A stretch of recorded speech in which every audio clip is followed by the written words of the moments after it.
Welcome, everyone, to my channel. If this is your first time here, why don't you go ahead and pull up a seat, sit down, and we're going to talk, okay? We're going to talk about this book that I started listening to, Audible. It's called Jacqueline Frank. It's called Rapture by Jacqueline Frank. That's so fucking dumb what I said. In some languages, it's actually called Magnus. I don't know why we have an English version called Rapture and other versions called Magnus. Because it is about Magnus, the priest of Sanctuary for the Shadow Dwellers. So, here we are. The back. Hair. The Shadow Dwellers live in a realm of darkness and sensuality.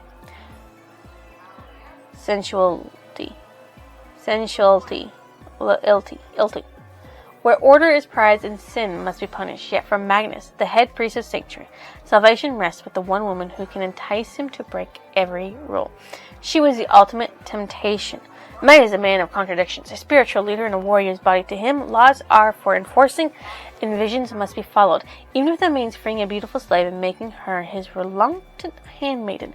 Betrayed once before, Magnus can barely bring himself to trust another woman, yet Deianira's fiery innocence is drawing them both into a reckless inferno of desire.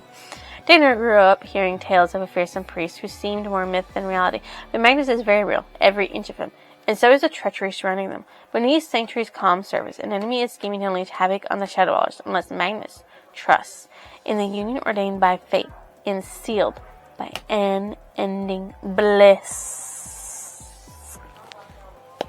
So really, it just reiterates the very beginning about what happened. Well, actually, no, it doesn't. In the beginning, it's like the student named Athrun, who had been doing terrible things, fought in a dreamscape with Magnus. Of course, he killed him. Somebody who, the monster, was to Miranda. Somebody who was preyed upon by him. And then 2 months later, we go into Deianira. So Deianira was a slave after her mother died in an attack with one of the war clans when they were losing the battle that unified the Shadow Dwellers. Her aunt and uncle took her in, and they used her as a slave. Don't know about being a sexual slave, but they abused her and shocked her and did all kinds of stuff. Flaying her, and everything. And so, when she walks up to these two guards, in her beaten, starved body, she gets shocked one last time and falls asleep. And when she wakes up, a guy had been over top of her. So she kind of did some very bad stuff to her because of that. And they of course, get punished for it. And yeah, that's when she meets Magnus. So, Deianira doesn't trust anybody, doesn't care about nobody, and all that stuff. She's very, she doesn't know it's Magnus, by the way. She's just very suspicious of everything. And the beginning is just really slow right now, because not a lot is happening besides she's trying to get her grip, right? Because she was a slave. Before that, she lived with her mom, who worked in a bar, and she went to the bar all the time. So she's uneducated in a lot of ways of things because of her aunt and uncle treating her like a slave. And she thought she was bought by some guy to, be that person's slave. But she was bought to be a bride or a handmaiden, as it is, because her job is to take care of Magnus, so Magnus can take care of Sanctuary and fight when he needs to. But he doesn't want a meek little thing. And he also doesn't want somebody who really wants to do sexual acts, because he doesn't really want to do sexual acts with people because he doesn't really trust anybody now.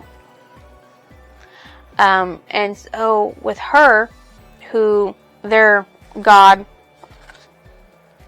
what is their name? They have pronunciations in the beginning of this. Their god, I know it is, Drenna, the goddess of darkness, sat there and kept showing Deianira over and over again. He went to the dreamscape, found her, asked her over and over again, wooed her dream self into accepting the deal of being his handmaid. Now he has to woo her in real life to accept being her handmaid in the real scape. So that's what he set out to do. There's still a lot of stuff going on. One of the things is that there's people here who are going to be doing terrible things. So she walks around trying to figure out what things are after being attacked, because she gets attacked going out for the first time. Someone tried to do things to her and burned her. So yeah, there you go. So she leaves after 2 days of being locked back up, and she meets Nikoya, who is a handmaiden, to one of the priests. What is it? Silas, I think it is? I think it's Silas. She reveals that, his last handmaid tried to murder him. Kari tried to murder, Magnus, because he wouldn't do something with her. Don't know what it is, but, yeah, that's what she knows now. Okay? So she pretends like she's demure, trying to get as much information from Nikoya as she can, which she does.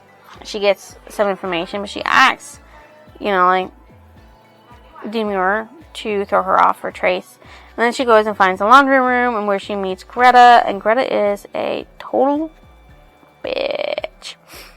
Because she's like, "Why are you here? Come to rub it in my nose." She said, "I heard how nasty you were when they brought you into his rooms. Both of those guards spent 2 nights in penance thanks to you and your lies. Can't believe no one questioned the convenience of you being nearly raped twice in the same day."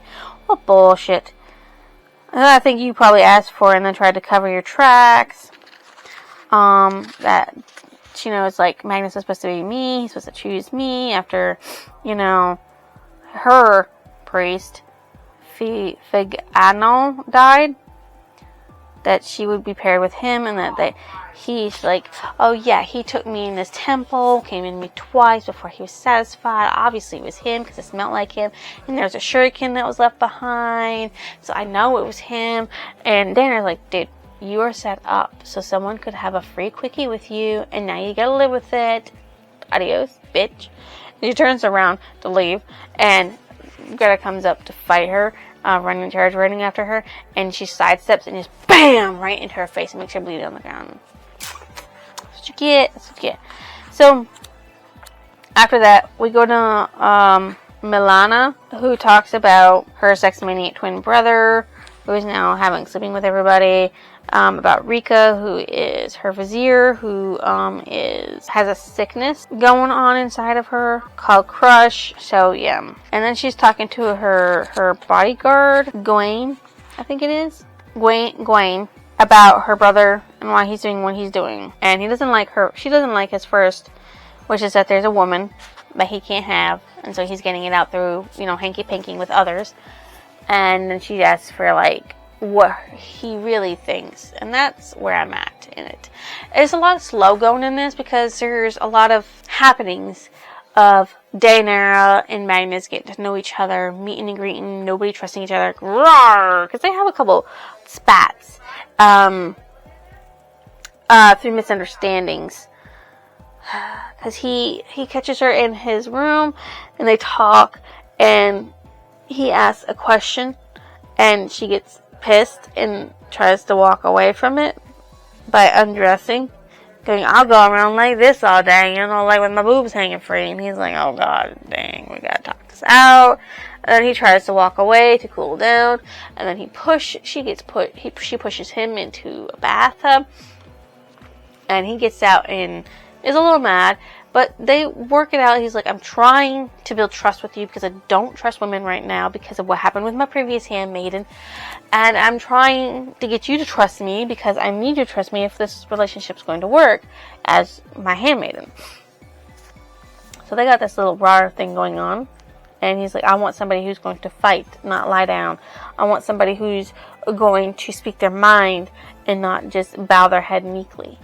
Like most handmaidens do." And of course, since he doesn't do sex, he's like, "I want somebody who doesn't want that either." And so he's currently got it. So, yeah.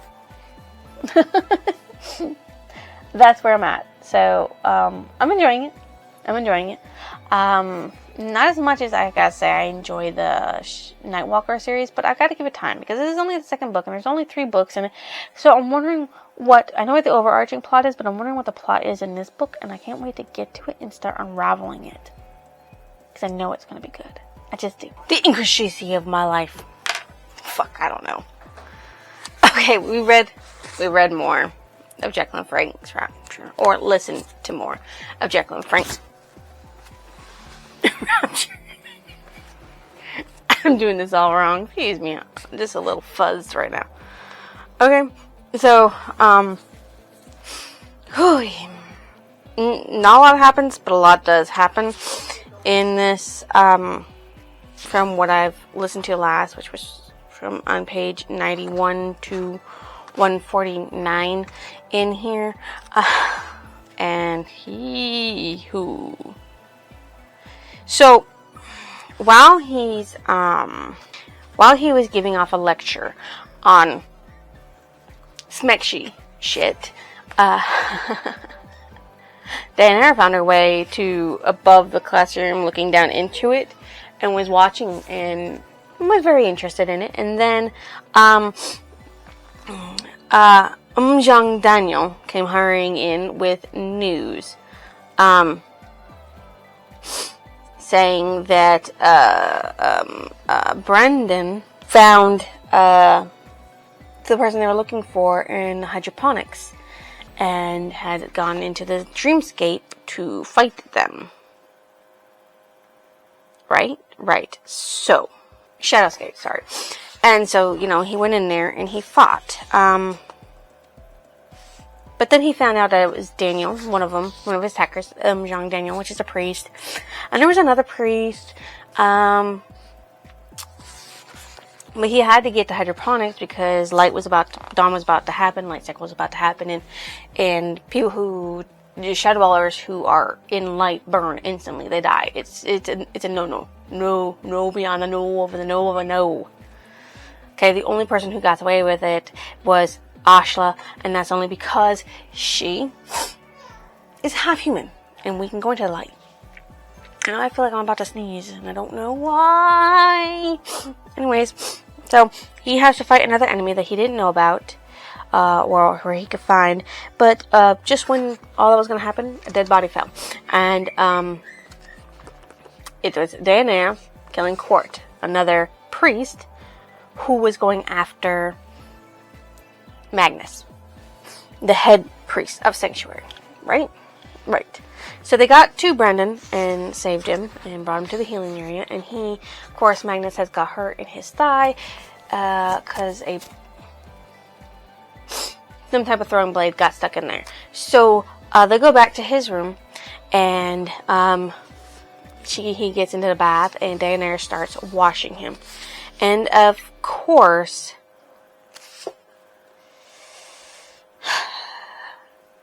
arousal happens because he's very attracted to Daenerys, and Daenerys, though she might deny it, is very attracted to Magnus. So yeah,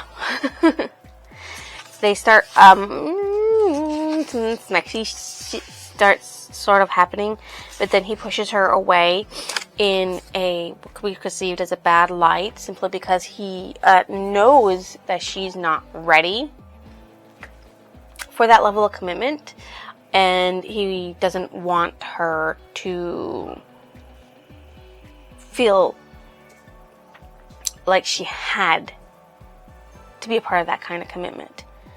And then he collapses, and he kind of outside the path, and he kind of rocks one out explosively. And Daenerys watched because she was mad and she was going to go back and yell. But then she realized that,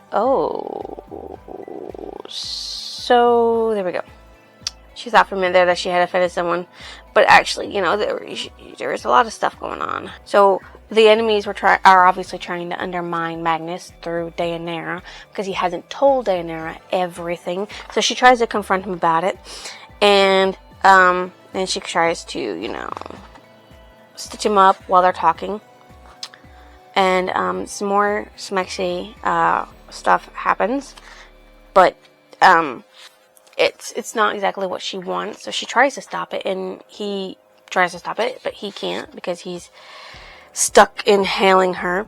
And then she finally gets away, and he realizes that Daenerys was not brought to help him get past what happened with his previous handmaiden, but for him to help her out. So that's what that was. Daenerys leaves Sanctuary because she can't stand being there at that time, and she runs into Killian, who she was watching during that class that Magnus was holding, because Killian was a partner showing off how to please said partner, because they're a very sexual race who believes that you should be open and know how to treat a man and a woman, that kind of stuff. Kind of hard to explain. Just read the freaking book. I'm not going to tell you all the details. I'd probably never be allowed to post videos on YouTube ever again if I did. So, there you go. So, she figures out who it is, turns around and flees, and he, because Trace kind of edges him on to do it, follows, trying to hit her up. And she totally rejects him and punches him in the face, and then a bunch of other guards come along, because he's head of security, and she kind of is in attack mode until Magnus shows up, grabs a hold of her, calms her down, kisses her, and then says, "Please don't leave me, I'm sorry for all the shit I did, I'm trying." So, he's like,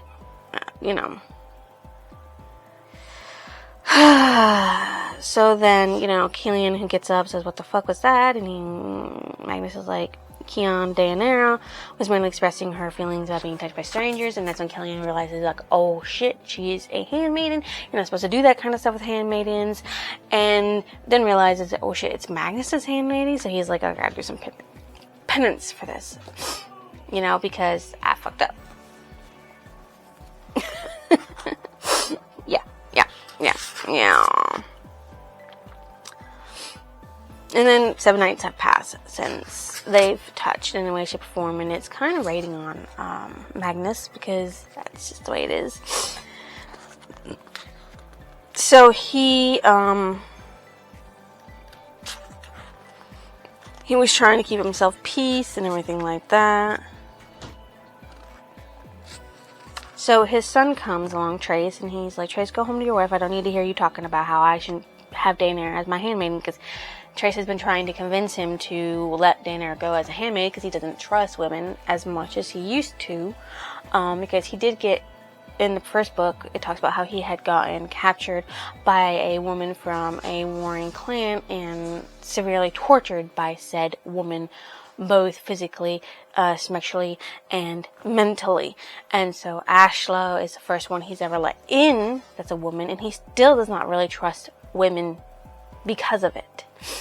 And Daenerys, who doesn't trust anybody, and Magnus, who doesn't trust women now, it's kind of like a Law Jungle Miss.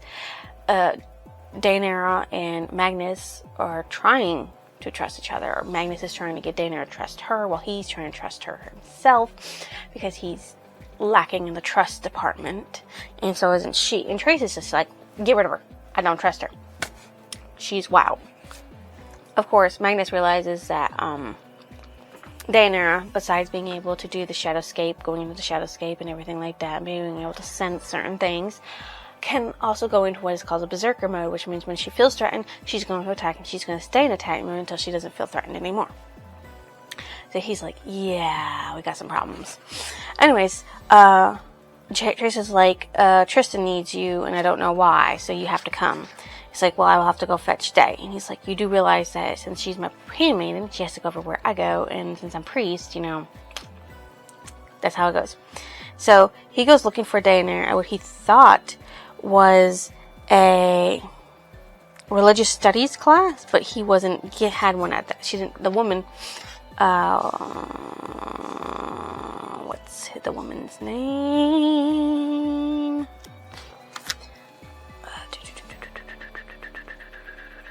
Hera. Hera, who's also a handmaiden, didn't have one, and she sat there and gave him where he said she was. In the relations lecture with Brandon. So he goes along and spies through the dome leading into the main lecture hall where the lecture for relations lecture is happening, and he sees Daenerys on the bed, fully clothed, of course, with splaying out her hair and everything, with Brandon giving a lecture about how to get a woman to feel attracted to a man, can how men spots attractiveness in a woman, and he's like, hair is one of those things. And he was going to have who looked like the volunteer brush her hair.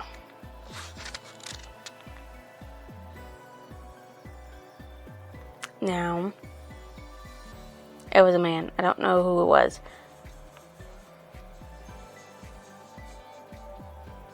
Right, they don't name him. Okay. So, Magnus runs. And then interrupts by saying Brandon as he bursts through. And, Magnus like, oh shit. And he stops. And that is literally the end. So, we'll get back into it with the next clip once I listen to more of the audible. So, I'll see you in the next clip. So, I'm almost done this. I listened to a lot of it today. Like, freaking 4 hours of it. Doing chores around the house and working. Like, I cooked listening to it, and I threw out a bunch of trash listening to it, and, I did dishes listening to it, and I cleaned up after my food that I cooked, and everything. So, there's a lot of listening to that, but I've also did a lot of listening beforehand. But I wanted to wait to update you when shit actually happened, because, like, a good... he brushes her hair, and then they go talk to Tristan, and Daenerys gives Tristan a very dressing down about shit on how he handled his sister and how, the way he should have handled it. And yeah. So she's like, oh yeah, don't treat me like a child. And then he brings her to a private tutoring room and to teach her how to arouse herself. And then from that point on, for like a while, and I mean like a while, like that bit, it was wild. It's like 2 hours of listening. Well, actually, it was like an hour and a half, but that was a lot of smexy time between Magnus and Daenerys.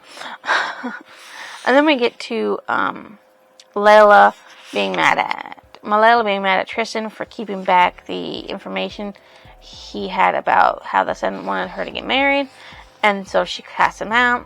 And then Gwen says, you can't do that, you can't marry somebody, I won't let you do that. And he's like, oh, she's like, what do you mean? I can do what I want, you will not stop me. He's like, let me go for a week. He's like, I need to get away for a week. And she's like, denied. And he's like, I need to go away.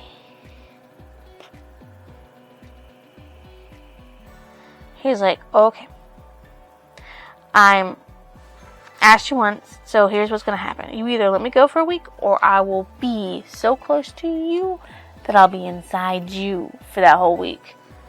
And so she's like, fine, go away. I mean, like, he also sexually touches her, but she lights up because she really wants it. But what she doesn't know is that Gwen is in love with her.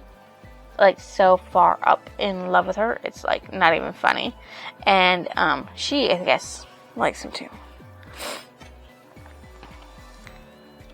So Magnus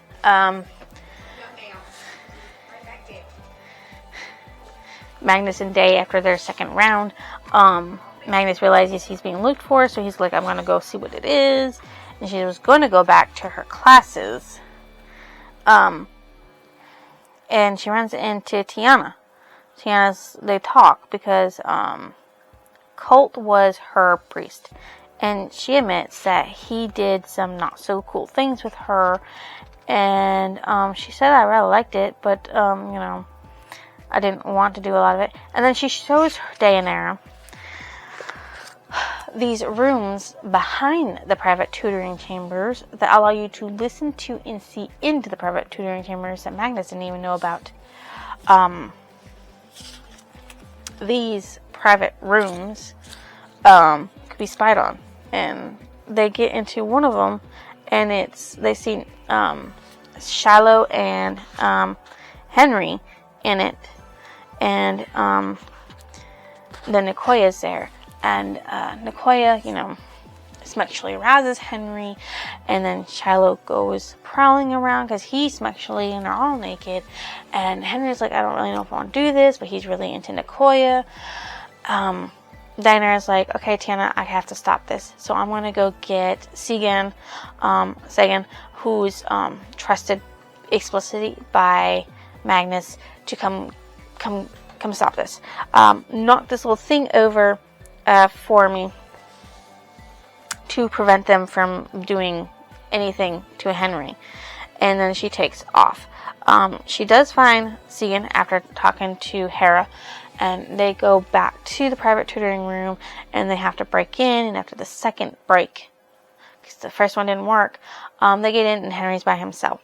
And he's extremely ashamed of what happened, and they're trying to tell him that it's not your fault, that what they did to you was not consent, it was not consensual, and it was not okay. And he's like, I didn't want it. He's like, it's not your sin. They sinned, not you. And then he's like, I need you to get Magnus. So she leaves, and she goes to check on Tiana first, before she goes to get Magnus. And Tiana is dead. Dead. Somebody killed her. Yeah, that's when she figures out that somebody had been watching them watch that scene. So they were actually there to watch that scene. Anyways, Magnus and Malaya are talking about what happened with Gwyn and what he did. And he's like, he threatened you with Mex? And she's like, yes. After I refused to let him leave. And he's like, you need to not do that. Or some other stuff. Pray to Jonah for clarity. She's like, I will make sure that I find a way to please everyone but the Senate. My brother, Gwyn. And she's like, well, you've forgotten someone. And he's like, who? No, yourself. Don't forget yourself. Right? So she gets Magnus. And she tells Magnus everything that's happened. And he's like, okay, come with me. Her size. The size that she wanted, he gets them for her. And so then they go hunting in Dreamscape. So what they can do is they can go into Shadowscape, and then they can go further into Dreamscape. And you can't die in Dreamscape by any weapon anything that's already inside Dreamscape. It has to be something you brought in. So they get in there, and they're talking, and they, Shallow comes out. So, she realizes that, Dana realizes that Magnus cannot fight both Nicoya and Shiloh, since Shiloh is supposed to be a very powerful hunter, penance priest. So she sits there and decides to leave and drag Nicoya with her by making Nicoya come to her. And that's when Nicoya reveals that she and a bunch of other people are all behind it, and she's actually in control, and that she was the penance priest all this time instead of just a handmaiden. And she was manipulating everything. That she manipulated Colt to do what he did to Tiana, to Daenerys, to a bunch of other people. And that Shiloh's first victim was Daniel. And that everything that Shiloh did was because Nicoya told him to do it. And that her mother, the one who tortured Trace years and years ago, is alive and in the Senate, and she's probably the whole reason why they want her to get Malaya to get married. Nicoya wants to be queen. There's a lot. Oh, boy, they do a lot of stuff. So Dana pretends like she's going to join Nicoya. Nicoya's like, I need you to do a test, so we're gonna go kill somebody. So they go to, she picks Brandon, and Nicoya's third power is to find people by knowing who their names. So she goes to find Brandon, shows Day where it is, She gets into his rooms. Because she's in the shadowscape, and then she fades in to the real world, and tries to tell him without telling him that they're being watched, and that she has to do this, and that she has to kill him, and that Sagan and Magnus are next on the list. He accidentally climaxes because it's been so fucking long since his handmaid died from a terrible, terrible disease. And then she stabs him. And she's like, was aiming for a shoulder, but she got him in the lungs instead. And now he's like literally dying. And she's like, oh God, oh God. So she goes to wash up a little bit, and then she leaves. And when she wants to go take a shower before Magnus can smell anything on her, but she runs right into Magnus. And then she tells him, you gotta go heal Brandon, you gotta go save Brandon, you gotta go do that, I've gotta go. And so she leaves, and he goes, and he finds out all that stuff. And at first he thinks it was forced upon. And then he's like, no, it was my sin. I felt that way for her, but no penetration. Act. He's like, I want to be, redeem me, absolution. And so Magnus gives him what he needs, but keeps him alive. So, hoping he lives, because Brandon's pretty cool, I guess. And, Magnus defeats Shiloh, rips out a bunch of stuff out, and learns Nicoya is the one behind it all. Realizes Daenerys is in trouble, and that's when he goes and bumps into her in Brandon's area. And when he realizes what she's going to do, which is go after Sigyn to fight Nicoya, he's like, crap, I need to go prevent this. By the time Daenerys finds Nicoya, who's injured at this point, Sigyn's already been defeated, and Nicoya's done something with his body. What actually happened is that while Nicoya was fighting him, he went down because of poison in him, because of the wound he got by one of her freaking throwing stars dipped in poison. We learned her mother, Akkadian, is still alive, and that she's working in the Senate, not pretending to be somebody else, but to be herself, and that she's working against them in the Senate. And they don't really know who it is because Magnus tried to get information out because Daenerys beat the shit out of Nicoya, and tried to force Nicoya to pen, but she wouldn't. And so Nicoya accuses Daenerys of sleeping with Brandon and then killing him, and then Magnus reveals that, well, Brandon's alive since the last I saw him, and then he makes Daenerys tell the truth. No, didn't sleep with him. No, didn't do nothing to hurt him. And Nicoya's like, that's a lie, and then he's like, did you do this? Did you do that? All this stuff. And she blurted it all out because she can't help it. And so he's trying to dig deep on everything, and she wouldn't reveal because she didn't know. Also, there's a contract now that we learned from Shiloh that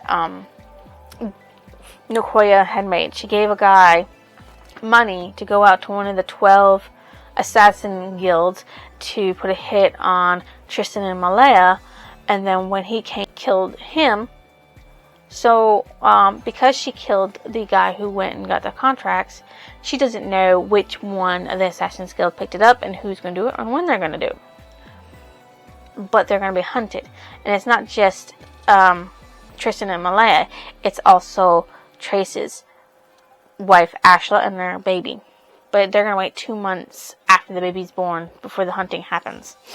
So, there's that.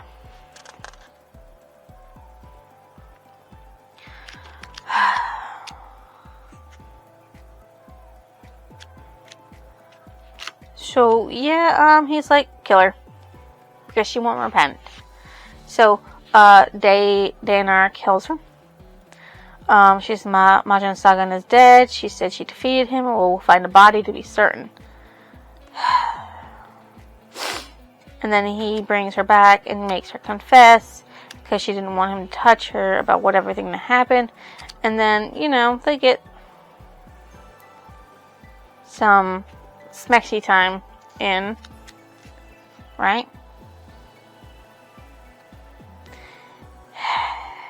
And he's like, well, I love you. And he's like, love. I mean, reciprocal love. They're bonded. So they bond. He's like, love. She's like, oh, I don't love you. He's like, I'm not expecting you to. But you hope it, but I never will. He's like, don't worry about it. I hear what you're saying. She says, let's just be open to the benefits. So, yeah. They had some good times. There were 3 names that Nicoya mentioned before death who were also betrayers. All had escaped as the head of justice, and only Vecna and Magnus alive to dole out penance. There was no one left for Magnus to delegate to. This eradication of his penance priest was by far the most devastating effect to ripple through the temple itself. They had to pick up a lot of slack. So there's apparently a lot of tunnels built into Sanctuary that allows them to spy on a lot of people. A lot of shit, and that's bad. And it's just like a lot of devastation on his part because they don't know who to trust anymore. And so he's got to go through and systematically find people to trust. So she goes to a lecture, and they were a joined couple of bonded. And yeah, we're up to the part where Magnus comes in, questions her about it. She wanted a model for his classes, and he's not really happy about it. About her learning oral sex in his classroom with him and a bunch of people watching. But we're gonna get into more of that in it. Like, it's chapter 17. We're literally almost done it, and then we'll be on to 18 and then the epilogue. So we'll finish that. Listening to that tomorrow. Got like an hour left. So, yeah, I'll listen to that tomorrow and finish it off. And I'll let you know what I think and everything then. So, while I'm dying from this, I have finished Jacqueline Frank's Rapture, which is also Magnus in a different language. I don't know why it's not Magnus in this one, because I think that'd be much better than Rapture. So, as we left off, she was in the classroom for the oral smexy, and she wanted to practice on Magnus in class so he could show the class and her how the oral smexy shit happens, right? And he gets really pissed off. So he says class is dismissed, and he's like, why would you want to show yourself? She's like, he's just like, why would you want to do that? Do you want to be just like, do you like how Nicoya and Charlotte violated us? And he's like, how dare you think of me that way? He's like, she's like, by all means, have me things for it. And he's like, one pen, I'll grant it to you. So he pulls her down the stairs, because they don't have a bond 2 ways, because she can't love him because he's not giving his all, but he loves her because she is giving her all. And she's trying to get it through to him, about that. And she really loses her temper, and she gets him to lose his temper, and they have angry smexy sex, which she enjoyed a lot. So much so. And he was like, she was like, no, he was like very upset with himself afterwards because he thought he violated her in a very bad way. And she's like, I wanted it. I want all of this. I want everything you can give me. My God, just touch me. He's a little creepy sometimes. Right? And he's like, you have had such blind faith. Let's see, where is it? I'm trying to tell you, I won't be able to love you unless you give me everything that you are. Give me everything that you are. Show me everything. And it's here, waiting for you. Of course, she loves him, but he has to give everything. And that's the communication that they can have between each other. And she's trying to get through to them. Unless you give me everything that you are. And that's what she wants. And he finally accepts it and finally realizes that, hey, he needs to give everything, which means he needs to be human. So when he's like, well, we need to go back home, but I don't want you walking through the temple naked. And she's like, well, you could give me your tunic. He says, well, what do people think? Let them see. So what if they see you being human? It's what they need. They need to see you as a human, well, as a shadow dweller, human, and doing normal shadow dweller things, and stop being like all off approached. You need to rage. You need to be happy. You need to show them every facet of yourself to show them that they should have confidence in you, because you're just like them, and that's what they need. They have their holier than how wonderful Chancellor twins. They need the more ground to earth hero, which is what you and I can be for them. Show them that. And he finally talks about that. So, the epilogue, Day performs Smexy orally stuff on Magnus right before his son appears. And then they have to deliver the terrible news that his wife, Ashla, and their baby have been marked for death. And that they're going to do everything in their power to prevent that from happening. And they've already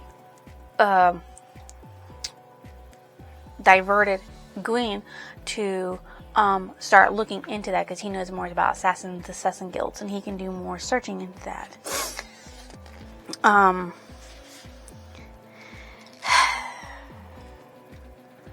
And Daenerys like, is our fortune rests only on the time we have been given? The longer your mate carries, the more time we have. And she's, well, if she kiss carries, she's half human. This might kill her. And he's like, you underestimate women. Daenerys says, we're not as frail as you think we are. We can handle things more than you think we are. And they're Satan. And he's like, do not speak of this Malaya. She still thinks he is having a sulk. But we will find this treachery in time. You have my word.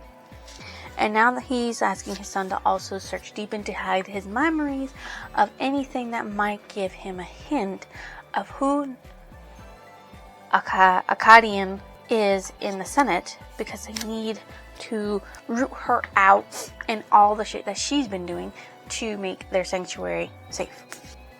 So, yeah, they're in the end. They have their happily ever after. Okay, so my favorite character in this is definitely Daenerys, because from a badass woman, she becomes even more badass. From her story and everything, it's great. What I would have really liked is there for been more time between her being a captured slave to being free.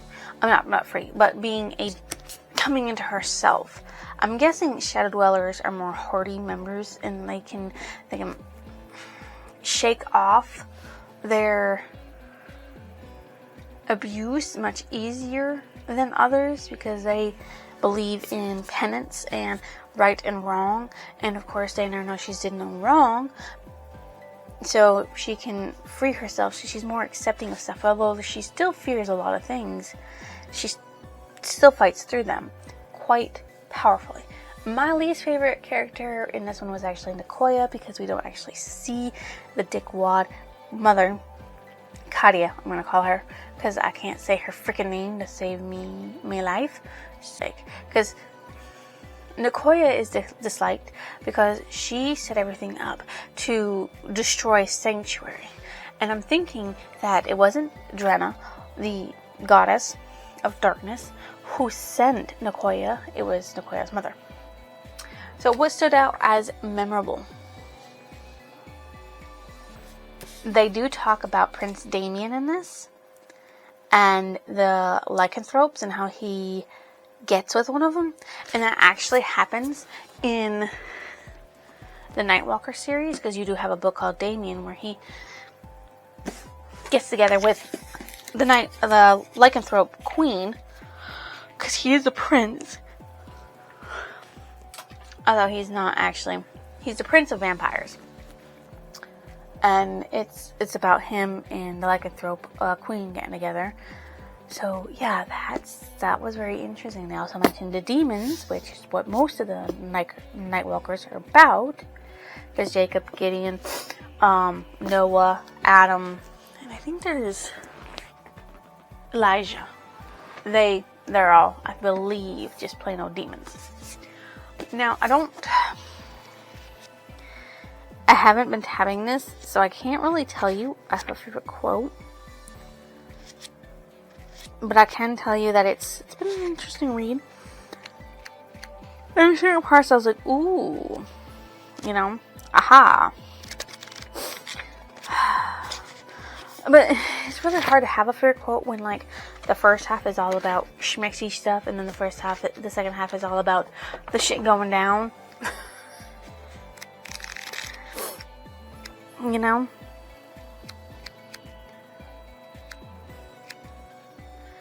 But they found a lot of stuff about the Discord and everything. I guess here, I just found this. We'll do this. All she knew was a little time. Just a little time, and she would reach all of her fullest potential, emotionally as well as physically. He was sure of it. There we go. That will be my favorite quote. Now, my favorite passage actually is back here, and yes, I know it's stupid to have it all the way back here, but it is. You only think I will regret it. You are afraid I won't be able to love you for everything you are, and I'm trying to tell you I won't be able to love you unless you give me everything that you are. Because he thought he regretted his actions towards her in his fit of anger and rage, angry smecks. She's like, I wanted it. I want everything that you can possibly give me that you are as a shadow dweller. As Magnus. Give me it. Right? And that's really something a lot of people want. But she's like, I can't support you. I can't hold you up. I can't give you the best stability that you need if you don't give me everything that you are. I about choked on this book yesterday, and that's kind of funny. What I thought about the ending of the book? Well, I know it's sort of a cliffhanger. I mean, they could have ended it there and it'd be fine. He says, I want you to be happy here with me. I want you to keep protected. I want to keep you protected and to love you well. Never let me forget how you treat you, and never let me neglect what we need. And she's like, never, Julie. Because, if you do, you're totally fucked. Because, she's just that kind of person. Julie is Precious One, Sweetheart, Honey, Ruffle. Kyatsume, Kiandara. I like to call her Kiandara Wildfire. Firestorm. Which is kind of cool. And her name is Daenerys as well, so, there's that. But it sets up for the sequel and the last book in the series, which is Pleasure. I don't know who it's about, but it could be about anyone. Malaya, Tristan, Gwyn. Well, if it's about Gwyn, it might be about Malaya. Oh, Killian? Maybe Sagan? Fuck, I know, right? What book did it remind me of? It had a lot of references to the Nightwalker series, and it does remind me a lot of the Midnight Breed series, as well as the Feral Warrior series that we've been reading. So it reminds me of that, where, supernatural being trying to fight and save what they believe in.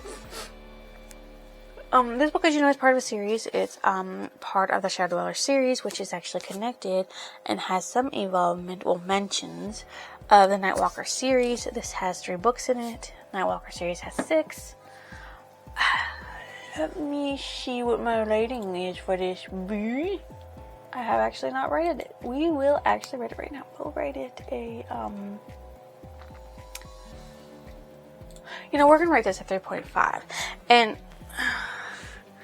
the reason why we're rating it as a 3.5 is simply because her ability to get over a lot of the things that had been done to her from her captivity was relatively quick, because this happens in like a 2 to 3 week period of time, and that's really quick to get over everything that happened. Well, not everything, because she still fears being chained up. But everything else, she's over it. Especially the smexy stuff. Definitely over that.